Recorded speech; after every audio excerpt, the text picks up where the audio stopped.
Good afternoon, students. Today I am going to make you understand the first chapter of history under social science. मैं आज आपको social science में जो history part है उसका first chapter समझाने जा रहा हूँ। जैसा मैंने आपको पहले भी बताया है कि सोशल साइंस जो क्लास 6 की है उसकी 3 बुक्स हैं, हिस्ट्री, ज्योग्राफी एंड सिविक्स। तो आज मैं जो हिस्ट्री वाली बुक है उसका first chapter what, where, how and when, ये मैं समझाने जा रहा हूँ। उससे पहले मैं आपको ये बताना चाहता हूँ कि हिस्ट्री में क्या स्टडी करा जाता है। हिस्ट्री में हम पास्ट को स्टडी करते हैं। पास्ट में तो बहुत सारे इंसिडेंट्स हुए रहते हैं। उन सारे इंसिडेंट्स में से केवल उतना इंसिडेंट्स हमको पास्ट का स्टडी करना होता है जो कि सोसाइटी पे, जिसने सोसाइटी पे कुछ पॉजिटिव इम्पैक्ट क्रिएट किया हो या नेगेटिव इम्पैक्ट क्रिएट किया हो। ये हमको हिस्ट्री में पढ़ना होता है। Means in history we have to study those incidences out of all incidences which have happened in past, which have created either positive or negative impacts on society. These things we have to study. Okay, now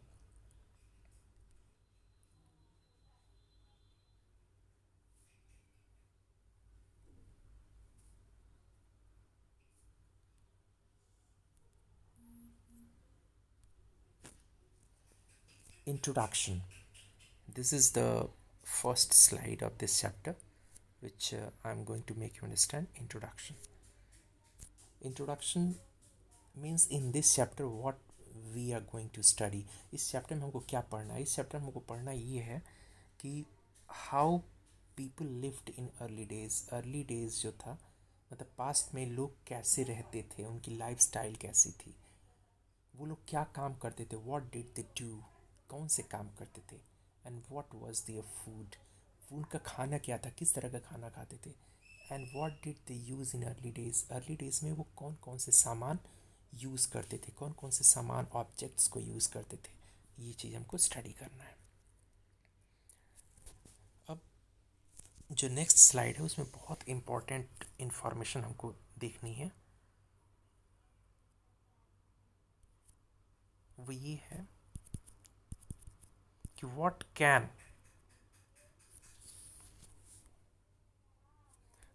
can we know about the past। Past के बारे में हम क्या समझ सकते हैं, क्या जान सकते हैं पास्ट के बारे में। तो पास्ट के बारे में हम वी कैन अंडरस्टैंड या we can know many things about past. First, the food items people ate. हम ये जान सकते हैं कि लोग कौन कौन से फूड आइटम्स खाते थे। द काइंड ऑफ क्लॉथ दे वर, किस तरह के कपड़े वे पहनते थे। The houses in which they lived, किस तरह के उनके घर हुआ करते थे। द गेम्स चिल्ड्रन प्लेड, बच्चे कौन किस तरह के गेम खेलते थे। कौन सी स्टोरी वो सुना करते थे, कौन सी स्टोरीज उस समय फेमस थी, कौन से खेल खेलते थे, sorry the place they saw, कौन से नाटक वो देखते थे, एंड द सॉन्ग्स दे संग, और किस तरह के गाने वो गाते थे। अपार्ट फ्रॉम दिस, इसके अलावे we can understand about past that the life, किस तरह की लाइफ थी of hunters, farmers, rulers, merchants. शिकारी जो जंगलों में शिकार करते थे, किसान, रूलर्स जो राजा लोग होते थे, मर्चेंट्स जो व्यापारी होते थे, जो ट्रेडर्स होते थे, उनकी लाइफ कैसी हुआ करती थी। क्राफ्ट पर्सन्स की लाइफ कैसी थी, जो आर्टिस्ट थे उनकी लाइफ कैसी थी। ये सारी चीज़ों के बारे में हम पास्ट के बारे में जान सकते हैं। नेक्स्ट,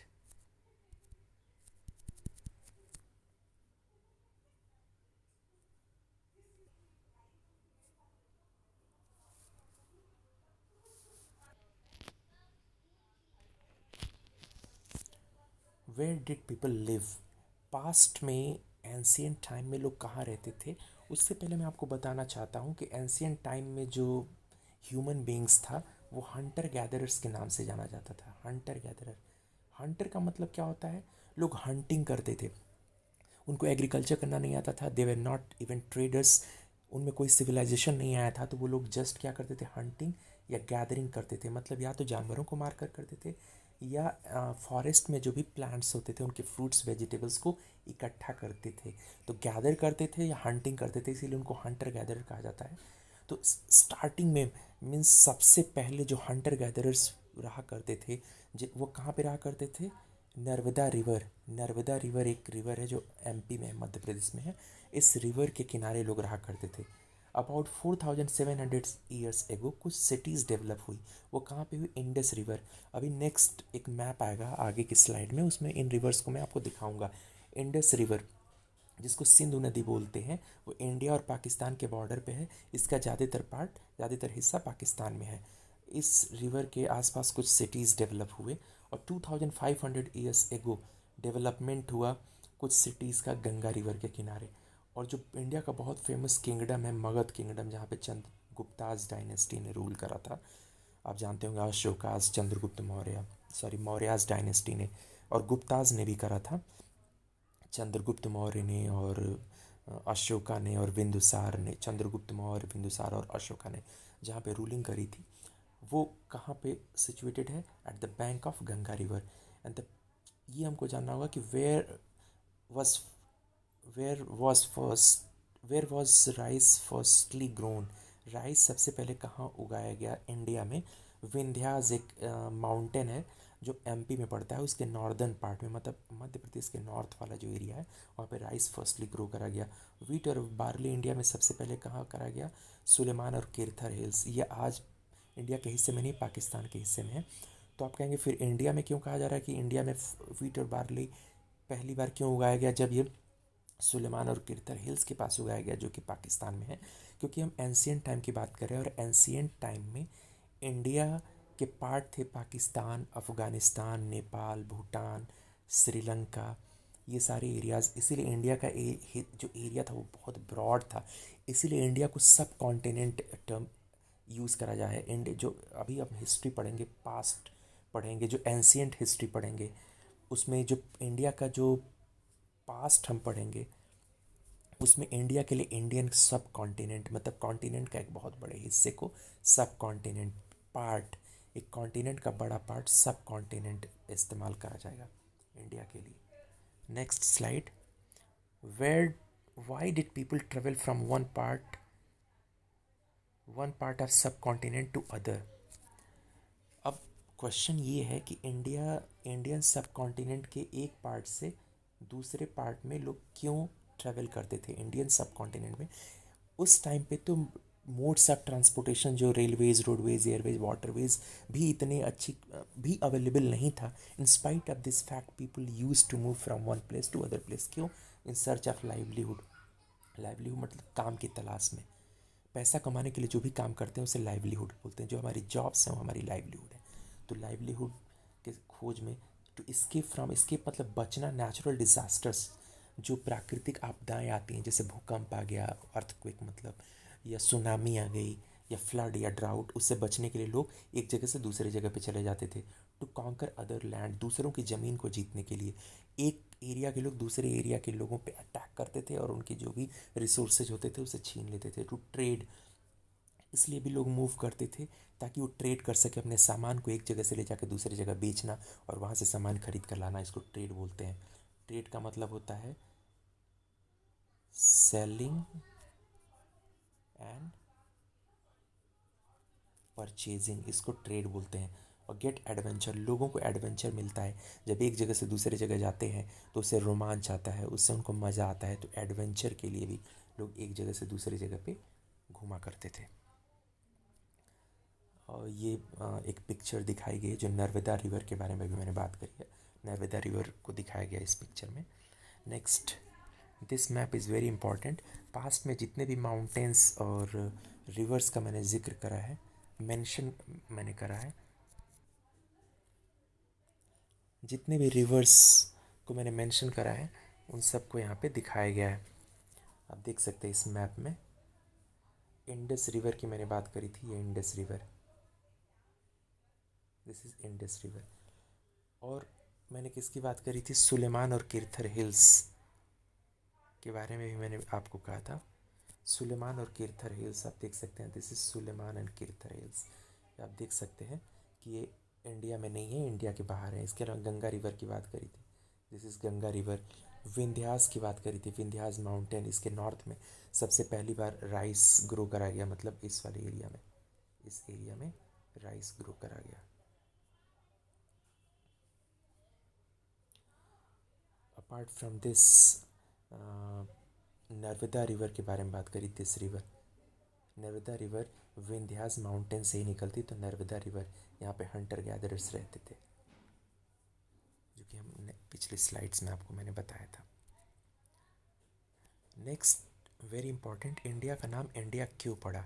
मीन्स हमारे कंट्री के दो नाम हैं, इंडिया एंड भारत। अब क्वेश्चन ये कि हमारे कंट्री के दो नाम क्यों पड़े?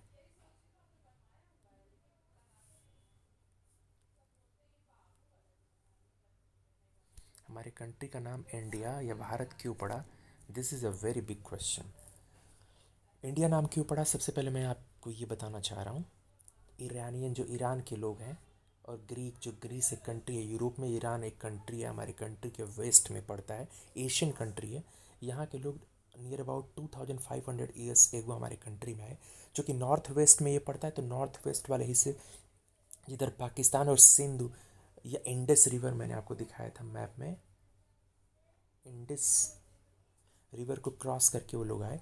जब इंडस रिवर को क्रॉस किए तो इंडस रिवर के बारे में फैमिलियर हो गए, लेकिन वो प्रोनाउंसिएशन इंडस का इंडस नहीं करते थे, वो अपनी लैंग्वेज में हिंडोस या इंडोस। और इंडस रिवर के ईस्ट में हमारी जो लैंड है, इस लैंड को उन्होंने नाम दिया इंडिया, अपनी ओन लैंग्वेज में। ठीक, भारत नाम क्यों पड़ा ये हमको देखना है। हमारा जो एक वेद है, आउट ऑफ 4 वेदास, ऋग्वेद, यजुर्वेद, अथर्ववेद, सामवेद, उसमें से ऋग्वेदा में जो नॉर्थ वेस्ट, ये नहीं है वेस्ट है, डायरेक्शन वाला वेस्ट, जो नॉर्थ वेस्ट में जो लोग भी रहते थे उनके लिए किस शब्द का इस्तेमाल किया गया? भारत। और इसीलिए हमारे कंट्री का दूसरा नाम पड़ गया भारत। नेक्स्ट, पास्ट में जो भी हमको रिटन एविडेंस, पास्ट के बारे में लिखित रूप में जो भी चीज़ें मिली हैं, वो मैन्युस्क्रिप्ट्स के रूप में मिली हैं और इंस्क्रिप्शन के रूप में मिली हैं, दो पार्ट में मिला है। तो मैन्युस्क्रिप्ट क्या होता है? First of all will try to understand. Manuscript में पास्ट में सॉफ्ट सरफेस पे जो लोग पास्ट में जो लिखना लोग सीख गए, लेकिन उस समय पेपर शीट्स अवेलेबल नहीं थे, पेपर का भी इन्वेंशन नहीं हुआ था, तो लोग लिखने के लिए या तो प्लांट की लीफ का इस्तेमाल करते थे, या तो प्लांट की लीफ का, या ट्री की जो होती थी बार्क, मतलब खाल काट के निकाल लेते थे और उस पर लिखते थे। सॉफ्ट सरफेस पे वो लोग लिखते थे। इस सरफेस क्या होती है? लीफ की सरफेस या पेड़ की जो खाल होती है उसकी surface as compare to stone क्या होगी? सॉफ्ट होगी। सॉफ्ट सरफेस पे लिखते थे। चूँकि हैंड से लिखते थे, लिखने को हम बोलते हैं स्क्रिप्ट, जो लिखावट होती है स्क्रिप्ट, और हाथ से लिखी गई थी, इसीलिए इसको बोला जाता था मैन्युस्क्रिप्ट। अब ये सॉफ्ट सरफेस पे लिखते थे, मैन्युस्क्रिप्ट्स सॉफ्ट सरफेस पे लिखी जाती थी। चूँकि ये लीफ पे या बार्क पे, ट्री के छिलके पे लिखी जाती थी, तो लीफ और छिलका बहुत समय तक सर्वाइव नहीं कर पाएगा, ये सड़ जाएगा, इसीलिए लिखा गया this could not survive for long period of time. मतलब जो भी चीज़ें लिखी गई सॉफ्ट सरफेस पे, ट्री की, पेड़ की छाल पे, खाल पे या पत्तियों पे, वो ज़्यादा समय तक सर्वाइव नहीं कर पाया, इसी को मैन्युस्क्रिप्ट बोला गया। तो ये मैन्युस्क्रिप्ट के बारे में था। अब इंस्क्रिप्शन के बारे में यदि आपको जानना है, तो इंस्क्रिप्शन मैन्युस्क्रिप्ट का ठीक ऑपोजिट है। जैसा कि मैंने आपको बताया पिछली स्लाइड में कि manuscript was the writing on soft surface, inscriptions are the writings on hard surface. Past में हार्ड सरफेस मतलब किस पे लिखा गया? सच एज स्टोन और मेटल, स्टोन पे या मेटल पे जो कुरेद के लिखा जाता था उसको बोला जाता था इंस्क्रिप्शन। दीज कुड सर्वाइव, ये लॉन्ग टाइम पीरियड तक सर्वाइव कर सकते हैं, क्योंकि मेटल और स्टोन जल्दी सड़ता नहीं है, वो तो हज़ारों साल तक बचा रह सकता है। तो इस पर खोद के जो भी चीज़ें लिख दी जाती थी वो लॉन्ग पीरियड ऑफ टाइम तक सर्वाइव करके बची रह गई हैं। और जो भी हिस्टोरियंस जो हिस्ट्री की स्टडी करते हैं उनको पढ़ते हैं और उससे हिस्ट्री के बारे में वो प्रेडिक्ट करते हैं, पास्ट के बारे में प्रेडिक्ट करते हैं। The things studied by archaeologist. सबसे पहले आपको जाना है कि आर्कियोलॉजिस्ट कौन होते हैं। आर्कियोलॉजिस्ट वो लोग होते हैं जो लैंड, ज़मीन की खुदाई करते हैं, दे एक्सकैवेट द लैंड, और ज़मीन की खुदाई से जो भी ऑब्जेक्ट्स मिलते हैं उसको स्टडी करते हैं, फिर पास्ट के बारे में प्रेडिक्ट करते हैं कि पास्ट में इन सामानों को यूज़ करने वाले लोगों की लाइफ कैसी रही होगी। तो क्या क्या वो स्टडी करते हैं? रिमेन्स ऑफ बिल्डिंग, जो पास्ट में बिल्डिंग्स बनी हैं उनका जो भी अवशेष बचा है, टूटा फूटा हिस्सा बचा है, उसको स्टडी करते हैं। पास्ट में जो टूल्स, मतलब इंस्ट्रूमेंट्स, औजार, वेपन्स, हथियार, पॉट्स, पैंस, बर्तन, ऑर्नामेंट मतलब गहने, क्वाइंस यूज़ करे जाते थे, उसको स्टडी करते हैं। पास्ट में जो एनिमल्स यूज़ करे जाते थे, उनकी डेथ के बाद उनको ज़मीन में गाड़ दिया जाता था, तो खुदाई से उनकी बोन्स मिलती हैं, एनिमल्स की, बर्ड्स की, फिश की। उन बोन्स को स्टडी करके वो ये अनुमान लगाते हैं कि पास्ट में लोग किस तरह के एनिमल्स को यूज़ करते थे, उनका डोमेस्टिकेशन करते थे। और प्लांट रिमेन्स, खुदाई से जो पेड़ पौधों के अवशेष या प्लांट्स के अवशेष या क्रॉप्स के अवशेष मिलते हैं, उसे पता करते हैं कि पास्ट में कौन सी क्रॉप्स उगाई जाती थी या किस तरह के कौन कौन से प्लांट प्रोड्यूस लोग इस्तेमाल करते थे। This is all about this chapter.